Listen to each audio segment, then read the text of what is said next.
Hello, it's Nymphya here from the Woohooya Studios, the library, which is where I wrote my book, What Have I Forgotten? And as I mentioned in my email, I am going live this weekend just for a short read from the book to help celebrate the 2-year anniversary of the release of the book and the album. So this is live streaming right now on Facebook and YouTube. And for those of you that are tuning in later, welcome. And for those of you that are going to come in today, welcome.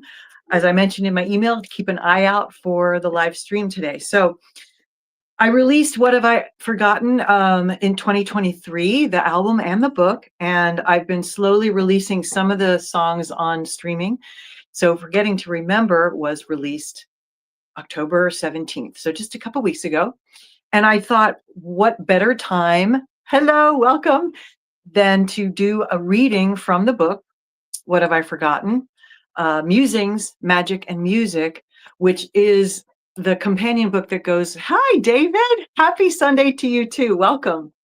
This is the companion book that goes with the album, and each chapter is dedicated to one of the songs. So with no further ado, I thought I would read from the chapter on Forgetting to Remember. So in the book, I have an illustration for each of the songs. And this illustration I made as a chimera, which is based on the medieval concept of half human, half beast, because that's kind of what this song is about as we shapeshift into our essential selves.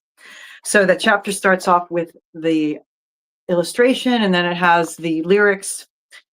And then I tell you about the magical ingredients, what key signature it's in, the time signature, the instrumentation. And then I write about the song. So I'm just going to do a little reading for you from the chapter. Astoundingly, to me anyway, this song's genesis is rooted quite a few years back when I was taken by surprise by a simple and playful nibble from a human on my shoulder, which ended up triggering an involuntary and, may I say, quite startling primal response. Because in the next instant, I had an immediate and all-consuming vision of spiraling backwards through aeons of time via tumbling helixes of mutating DNA and landing far back in the recesses of antiquity as, of all things, a beast of some sort. It was as if that nibble put me in direct touch with my animalistic reptilian brainstem, and I could see the entire timeline of my ancestral lineage, from amoeba to animal to human, spiraling forth from the earliest biological life on Earth to the here and now. I have never forgotten that because it was so powerful, and it is what inspired Forgetting to Remember so many years later. The lyrics, all you hushed ones who once lived to ride on the scruff of your wild beast, shouting in the zephyr from its tangled hide, a tantalized, seductive feast. Aside from my epic and macro view of tumbling DNA and evolution that I saw in my vision, within our own micro lifetimes, and most especially when we are children, we all have moments of delightful, pure, and bestial inhibitions that spring up, which, on the flip side of delight, is what also creates so much consternation to every harried parent that ever existed. And as we mature, some more than others, we recognize it with affection, don't we? When we see the raw authenticity of children untamed by all the cultural expectations. Because as adults, it is a reminder, sometimes painful, of our own authentic rawness that maybe still hangs on, buried so deep inside of all of us, buried there like a relic, and perhaps even forgotten or shamed. Lyrics.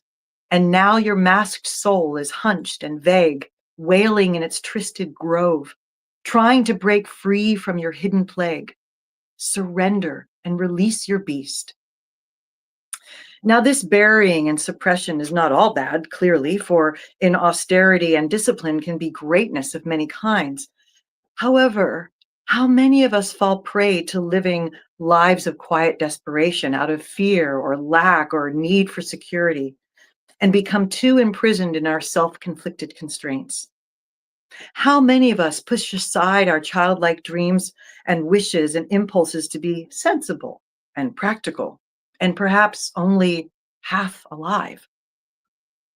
One of the aims of the integration of the great work, which is part of what this album is about, is to have access to these hidden parts of ourselves at will so that we can be fully expressed safely and freely.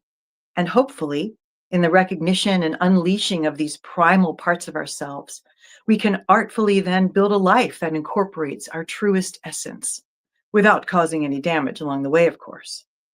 This is where Alivor in the book chimes in. There he is. He's rather fond of my portrait of him. He says, it's psychoarchaeology. You got to weed out the relics in your garden before you can plant the seeds of growth. Sign me up for that. Lyrics. Come round to stomping feet where hooves and souls of souls meet. Drop down to the ancient deep where all is lost within the beat. To forget and remember. Now, when I sat down to write this song, I decided I wanted to write it in 7/4 because the uneven time signatures have such a wonderful urgency to them, as if that expected fourth beat in the second set of four is somehow just missing, and you get propelled forward to land onto the first beat of the new bar. I couldn't imagine a better way to illustrate this primal pull we feel towards our unedited selves. As I was writing this chapter, I came across a journal entry from May 23rd, 2021. Yesterday, I wanted to start a new song as I need to keep ahead of my recording schedule with Fran. For the past few weeks, I had no idea what my song was going to be about. And at times I would have moments of worry that maybe I had writer's block. But I soon realized that because I felt confident it would be revealed to me. And it was. I looked back at some notes I had taken on my phone last year and was drawn to this idea of dancing barefoot with the fireflies until you forgot yourself. But I had no solid ideas beyond that as I transitioned from garden contemplation to studio time. Today, as I watered the plants and filled the fountains, my mind fully relaxed, and the phrase, forgetting to remember, just showed up from nothingness. That was it, the title of the song. I got excited. I sat down at my studio computer desk and remembered this quote from the Taschen Tarot book about our wild selves and started jotting down a lyric fragment idea from it. The idea of a song about remembering the wild selves and dancing until we forgot so that we could remember came into focus. As I got deeper into writing this song, I saw a picture of dancing feet transmogrifying between human and non, where hooves and souls of souls meet. A blinding blend of the realities of our most fundamental bestial selves with our curated selves, as the external dissolves and we become lost in a pure, expressionistic, and ecstatic release. One of the things I love the most about music is how it can be a direct path to our uninhibited self. And by forgetting your crafted self, you end up remembering something even more essential. We all have a deep memory of when we once lived to ride on the scruff of our own wild beast, free and unedited, still standing in the narrow threshold from the other side when we first incarnated, closer to the essential self, a gap which seems to widen as time goes on and we become more socialized. Here is where I see us as a chimera, half human, half beast, learning to tame the bucking bull beneath us so that we can be acceptable bit by bit, donning one mask after another, wandering, lost, through the labyrinth. Lyrics. Before you took on all the fancy myths, your puppet dancing on a string, find your way back through the labyrinth to Cerberus' familiar ring. In the Greek myths, King Minos had a labyrinth built to contain the monstrosity of the half-human, half-bull Minotaur, whose name was Asterion. Asterion means star, and symbolically, we are stars of light trapped inside our own labyrinths of flesh, blood, and bone. to work through these mazes of puzzles of our lives and existence and find our way back to redemption. As we move away from this pole star, conforming more and more to fit into whatever paradigm we've decided to accept as our life path, it can sometimes feel like we are meat puppets dancing on strings that are not of our own devising, but are woven from our own safety nets of what seem like security and certainty. Cerberus is the multi-headed dog who guards the gate of the underworld. So as we find our way back to his familiar ring of our inner darkness, we begin to assimilate our untamed selves and remove the shame by becoming familiar with them. We all have shame. We all have our shadows, and we all have the fear of not being worthy enough that makes us feel we need to mask it. Lyrics: tear off your mask and unveil your face, shining guileless and free. Wild shaman in shape-shifting grace, surrender and release your beast. Isn't it ironic that we're all masking the same fears and shame from each other? This song is in actuality a call to drop that and let ourselves be seen and known. I specifically chose to sing about shape-shifting and shamanism because not only is it something that can be created by the powerful effect music has on all of us, but it is also another ancient practice for wholeness.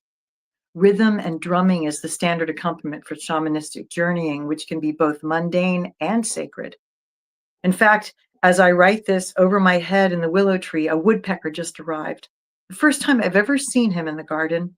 What a magical moment this is as he taps out an accompaniment while I write about shamanism.